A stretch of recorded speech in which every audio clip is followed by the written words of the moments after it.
Hi friends, இன்னைக்கு என்ன சமையல்னு பார்க்கலாமா? சண்டே ஸ்பெஷல் தாங்க. Leg piece fry, chicken leg piece, அப்புறம் கொஞ்சம் போல்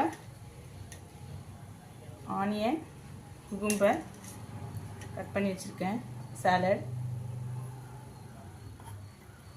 பாயில்டு எக்கு, கொஞ்சம் போல் தயிர், அப்புறம் பாயாசம்.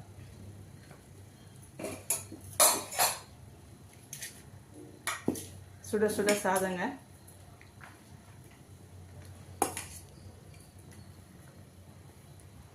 சூடான சாதத்தில் சூப்பராக ஒரு சிக்கன் குழம்பு, சிக்கன் உருளைக்கிழங்கெல்லாம் போட்டு அரைச்சி விட்ட சிக்கன் குழம்பு.